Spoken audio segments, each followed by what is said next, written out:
Major support for Out to Lunch is provided by the law firm of Jones Walker, established in 1937 with over 375 attorneys and offices throughout the U.S., providing a comprehensive range of services to a local, national, and international client base. JonesWalker.com. And by J.P. Morgan Chase, a partner in financial planning. Looking ahead to retirement, growing your business, or for commercial banking, J.P. Morgan Chase offers advice and solutions tailored to individual needs and client well-being. More information is at jpmorganchase.com. And by Luba Workers Comp, a regional insurance carrier dedicated to providing reliable workers' compensation coverage to employers and workers in 13 states across the Southeast.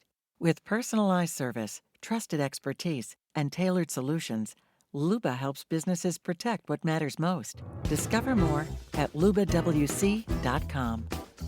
From Collins on St. Charles Avenue in Uptown New Orleans, we're Out to Lunch with Peter Raschuti, Tulane University A.B. Freeman School of Business professor and director of the Birkenroad Reports. It's business, New Orleans style. Hi, I'm Peter Raschuti. Welcome to Out to Lunch. Theoretically, we understand the difference between success and happiness. There's a big gap between theory and reality. What bridges that gap is often courage. Suppose you worked hard, have a great job in a competitive field, are well paid and highly regarded, but you're not really happy.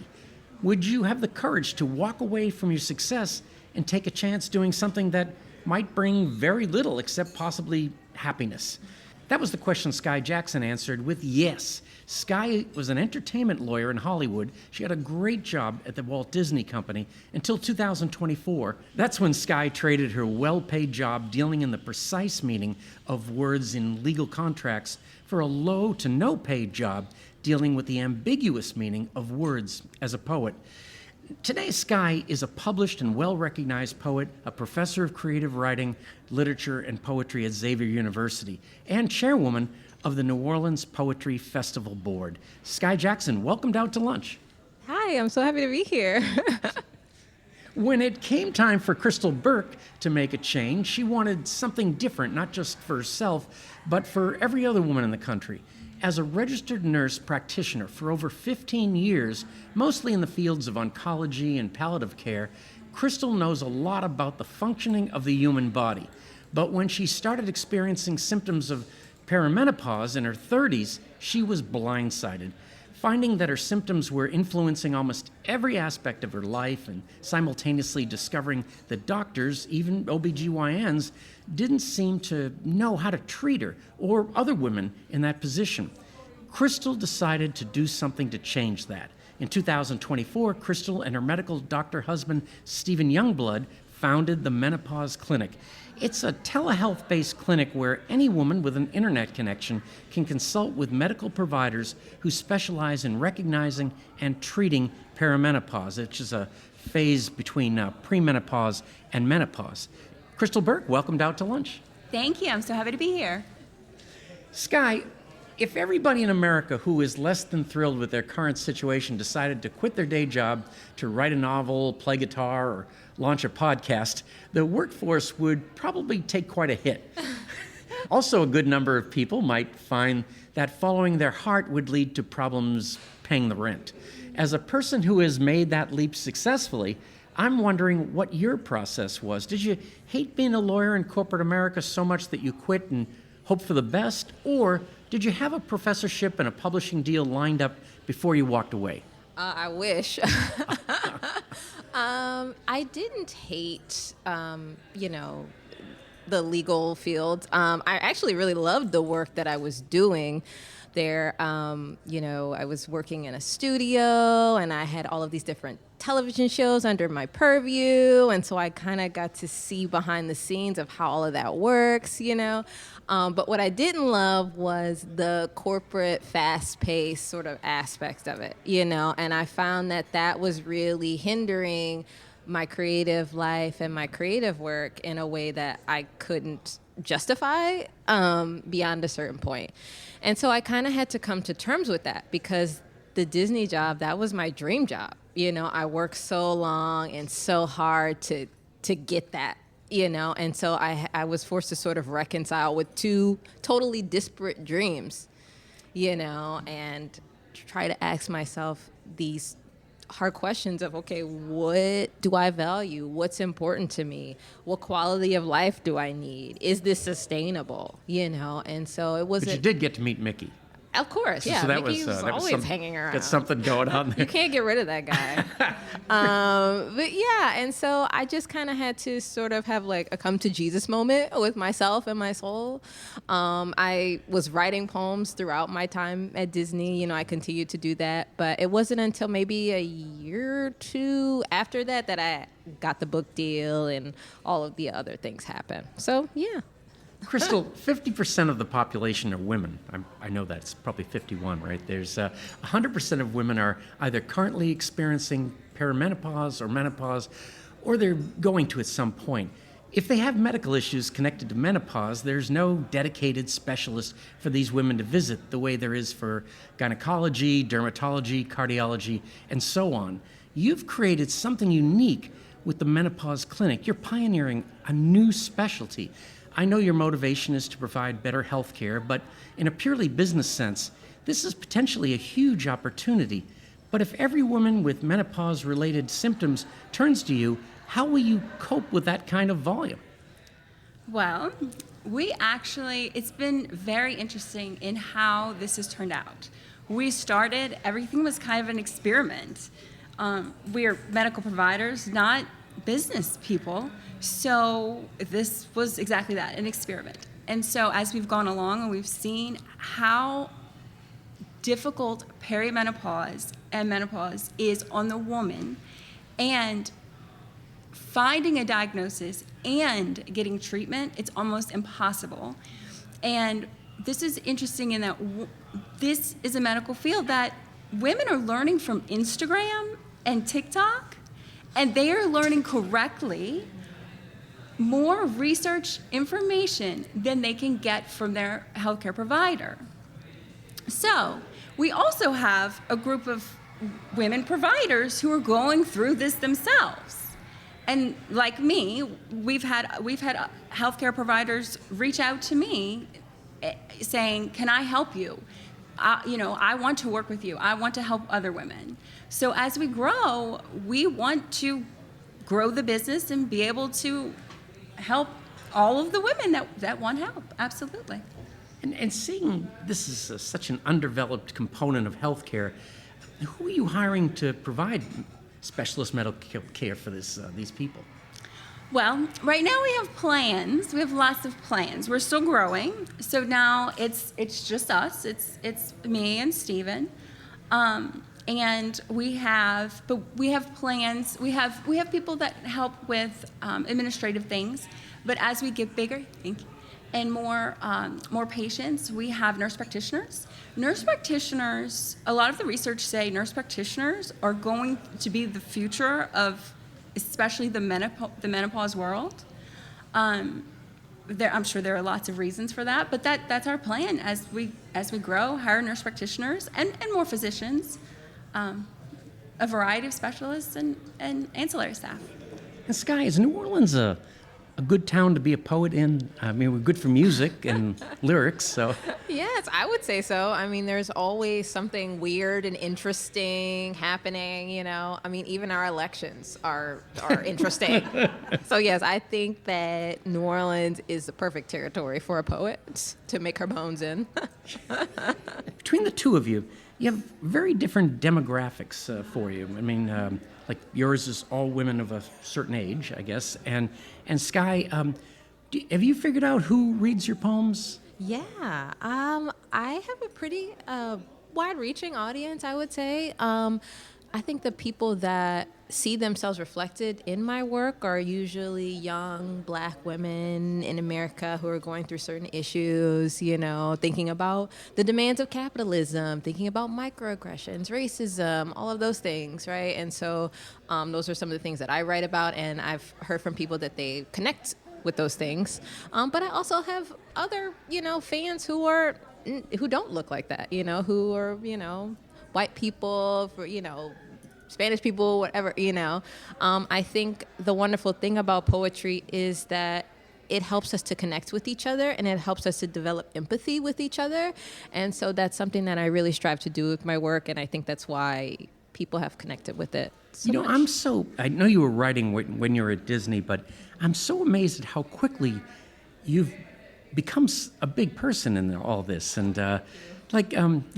before I go to sleep at night, I like Billy Collins. I usually read one poem or something. Gets the bad nightmares out of it. But give it as a good example, I mentioned Billy Collins because he has a project as part of the Library of Congress, and you were selected to be a part of it. Yes.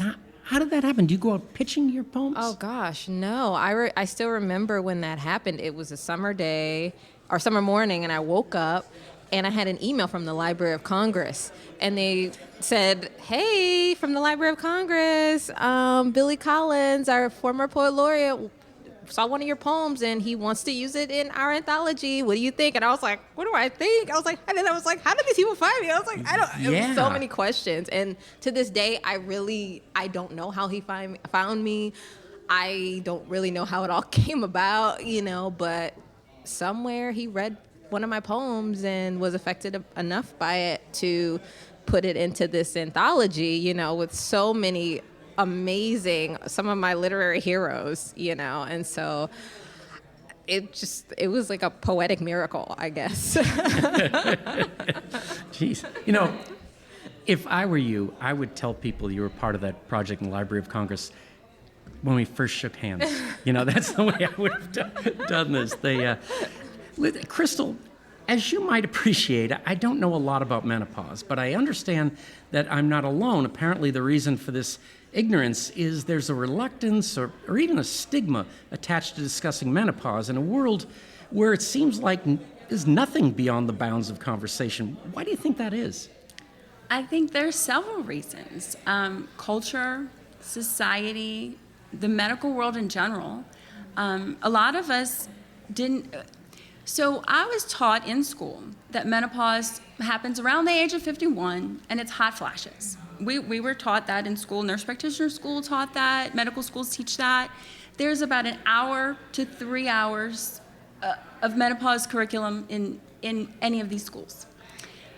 No one tells us, or no one told me, that the symptoms of menopause, all symptoms of menopause can happen 10 years before menopause. And so while 51 is the average age, the range of menopause is 45 to 55. So you can absolutely have perimenopause symptoms starting at 35. And of course, like anything else, it could happen even before that. So the symptoms of perimenopause are worse sometimes, a lot of times, than menopause. It can affect every part of life. And so, it's not something they teach, and so it's hard to know which issue is the biggest.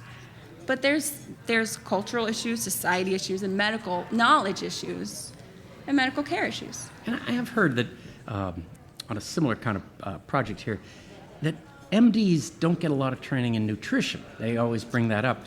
And is it the same thing here? You mentioned before they get very little teaching about this. I would think with a GP I could understand that, but with an OB-GYN, really? Medical studies show that they make it 3 hours. Jeez. And that's not all of them. That's maybe 30%. Wow. Which brings me to another question: is the OB-GYNs, do you view them as partners or the enemy or competitors? So I would view everyone as partners. The issue becomes that a lot of providers in all fields were taught that estrogen causes breast cancer, and they had reason. They were taught that. I was taught that. But the research shows that that's not actually the case. So it's a difficult thing because we're going up against what they were taught. So I consider everyone partners, but there are issues. You're listening to Out to Lunch. I'm Peter Raschuti. I'm talking with Crystal Burke, co-founder of the Menopause Clinic, and poet, writer, and professor of writing, Sky Jackson. We'll continue our conversation when we come right back from this short break. Out to Lunch is brought to you by Basics Underneath. Fine lingerie, personalized fitting. curated swimsuits and workout wear, uptown on Magazine Street, and at basicsunderneath.com. And by Tracy Moore, broker, realtor, and partner at Rev Realtors, offering over 20 years of experience representing buyers, sellers, and investors. Learn more at tracy.revrealtors.com. Additional support comes from Chateau Sew, a fabric store on St. Charles Avenue. Chateau Sew offers quality fabrics, sewing notions, and classes. Details at chateausew.com. You're listening to Out to Lunch. I'm Peter Raschuti. I'm talking with Crystal Burke, co-founder of the Menopause Clinic, and poet, writer, and professor of writing, Sky Jackson. And Sky, I was thinking about your day-to-day. You're doing so many different things. I mean, you write, continue to write, and then you have teaching, and then, which very, very difficult, is the obligations to your publisher. How do you do that? Are you very, very organized?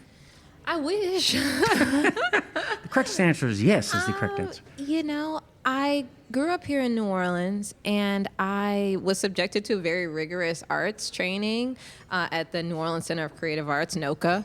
And so I remember, you know, I'd start my day down the street at De La Salle at 7:45 a.m. I was in school until 2:45 p.m. I'd hop on the streetcar to go downtown, and I'd be in another class at 3:15, 4 o'clock, or whatever, depending on the streetcar craziness. But yeah, and so I think I always sort of had the discipline to do the work that I needed to do, and I think it's really helped me as an artist in the world, as a working artist, you know, to figure out how to balance my time and how to manage things and what to prioritize and what not to prioritize. And so I kind of try to make sure I'm putting my hands on everything every day. Just like, okay, let me check this, let me check that, let me answer that email. I mean, it doesn't always get done, you know, but, you know, I'm just one person, so. And you're a poet. Yeah. Yeah, there's not like you're an accountant or anything like that. Right, you know, I'm an accountant of the world, you know, of life. Oh, wait you a minute. know, I think that's even. I hope that's on your resume. You That know, is great. I mean, it's true. You know, I'm just paying attention to what's happening and also trying to hold people accountable for, or society accountable for what's happening, you know? And so we all sort of do the same things, but in different ways. You know, I can, you know, translate those skills and think about them across all disciplines, sort of. Yeah. So, yeah. Crystal, every time we have somebody here that talks about an idea for healthcare, it always ends up with, is it insurable? I mean, do people have insurance for it, whether it's the government in Medicaid or is it or a private insurer? What do you do there, and where do you stand? So we actually are a different type of model. We do not take insurance for care. We do have our patients use insurance for their medications and for their labs. But the issue with insurance in what we do is that insurance rewards quick visits. When I go to see my primary care doctor, my GYN, it's a 10-minute, it's an in and out visit. That's what we would have to do if we took insurance. But instead, we have a membership model. So our patients pay a certain amount a month. It's transparent. They know what they're going to pay. There's no surprises. And so they get time, and what they're using that for is time that they can tell their story and tell me what's happening and tell me what is bothering me the most. Is it my work, my life? What symptom is causing the disruption? How can I get treatment? How can I fix this? We schedule an hour, and there are quite a few times it goes to an hour and a half, and that's perfectly fine because of our model. And yet you mentioned that not too long prior to all this, that if you would mention these symptoms to a doctor, they would pretty much dismiss them. You know, I don't know what that's connected to. It's just in your mind or something. Mm-hmm. Is it still like that? Yes. Oh, yes. Good. Absolutely. Yeah, I would agree with that. Yeah. And I think the thing is 5 years ago, I never heard the word perimenopause. I was in perimenopause. I never heard the word.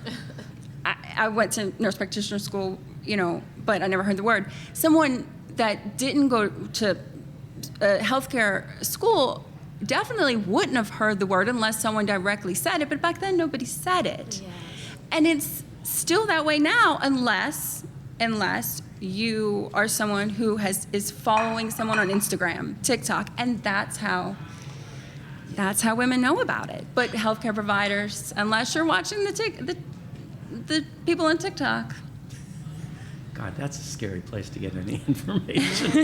Particularly this thing. It is scary. And I love what you said about the story of who you are and how things are affecting you, because we go to the doctor's office only expecting I'm like, this is happening. You're rushing through, and the doctor's like, okay, here you go, bye, Yes. And I remember actually last week I had an appointment for some health issues that I was having, and I was kind of shocked that the doctors took some time to sit with me and talk with me about, okay, well, you're 35 now. Are you thinking about this? Are you thinking about that? Are you considering? And I was like, what kind of a medical appointment is this? But it was great. But it's sad that I saw that as abnormal to what we normally experience. Right. So yeah, I love that you're bringing that into your practice, because it means so much. Thank you. Yes.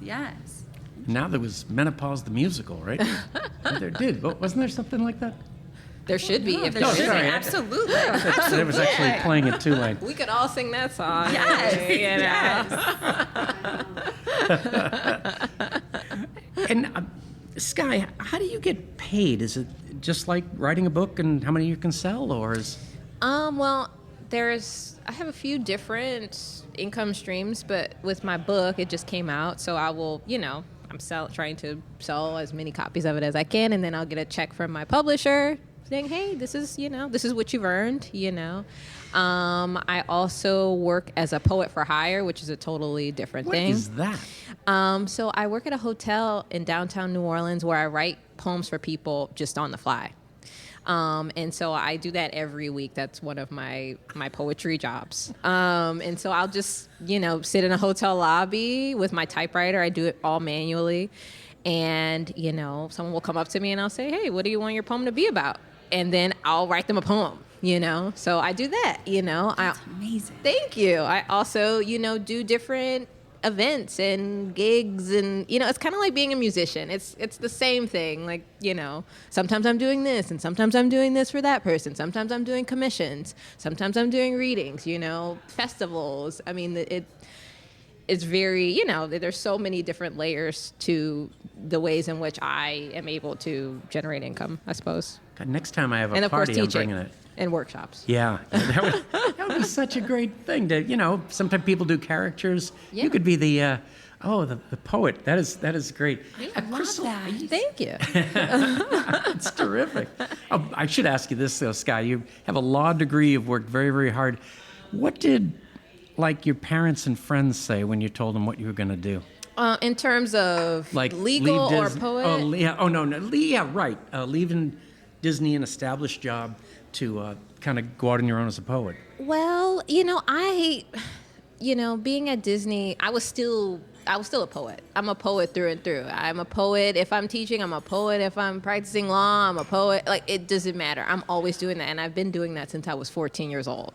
So no one was like, what are you doing? This is so weird. It was just kind of like, okay, I think we all have to, make our leaps in life in different ways, and that's how we determine what's important to us. And so for me, I think I left Disney and then I pivoted back to Disney. Actually poached me from another firm. So I went back to the firm I was at before, and I continued doing legal work, but I was, I had more of a focus on my poetry and my creative work because I had more time to do it.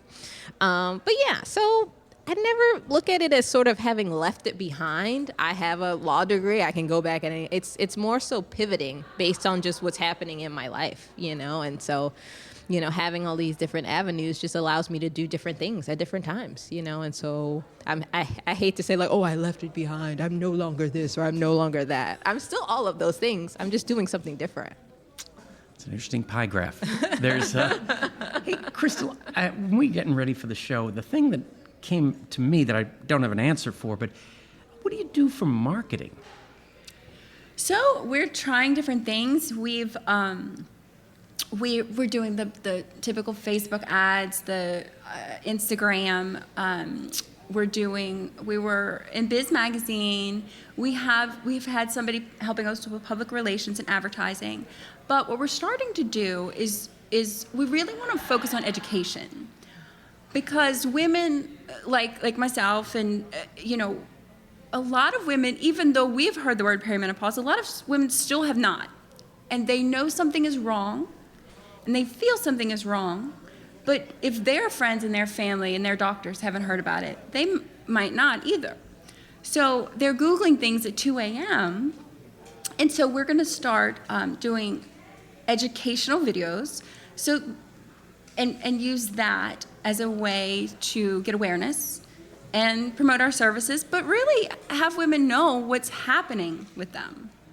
Sky and Crystal, I'm sure you've noticed there are a lot of memes out there encouraging women to empower themselves. You go, girl, you do you, live your best life, and plenty more. One of the reasons these women-centric slogans exist at all is in many walks of life, things are still predominantly male-dominated. There are women, though, and you are two of them, who are, for want of a better expression, taking the bull by the horns.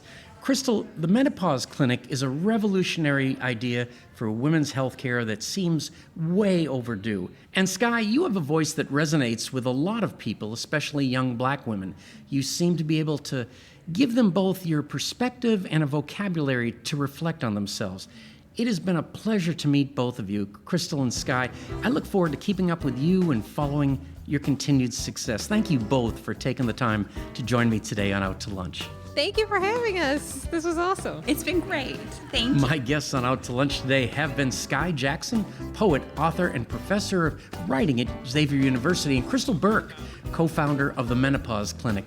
We edited the show to fit into the time slot here on WWNO. You can hear our unedited conversation and find out more about Sky's poetry and Crystal's medical practice by listening to the Out to Lunch podcast.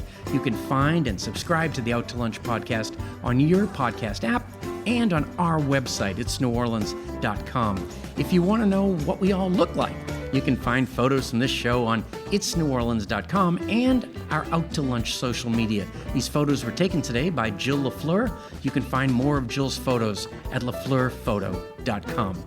Out to Lunch is a production of INO Broadcasting for itsneworleans.com and WWNO 89.9 FM. The producer of our show is Grant Morris. Our technical producer is Eric Merle. Our researcher is Amy Irvin. I'm Peter Raschuti. Thanks for joining me. I look forward to meeting you again next week around the lunch table for more business, New Orleans style, on Out to Lunch. Out to Lunch was recorded live at Columns on St. Charles Avenue. Columns serves lunch and dinner 7 days a week, hosts weddings and private events, features evenings of live jazz and more. Reservations for dining and hotel rooms are at thecolumns.com. Columns is a member of New Orleans & Company. More information at neworleans.com. Major support for Out to Lunch is provided by the law firm of Jones Walker. Established in 1937 with over 375 attorneys and offices throughout the U.S., providing a comprehensive range of services to a local, national, and international client base. JonesWalker.com.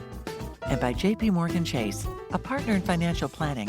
Looking ahead to retirement, growing your business, or for commercial banking, JP Morgan Chase offers advice and solutions tailored to individual needs and client well-being.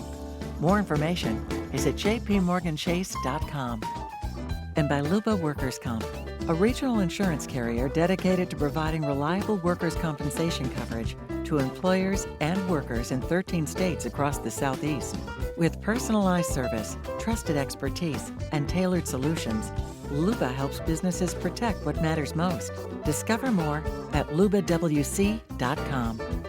Mitchell Foreman wrote and performs all the music on Out to Lunch. You can hear Mitchell's music anywhere great jazz is sold or streamed, and at mitchellforeman.com.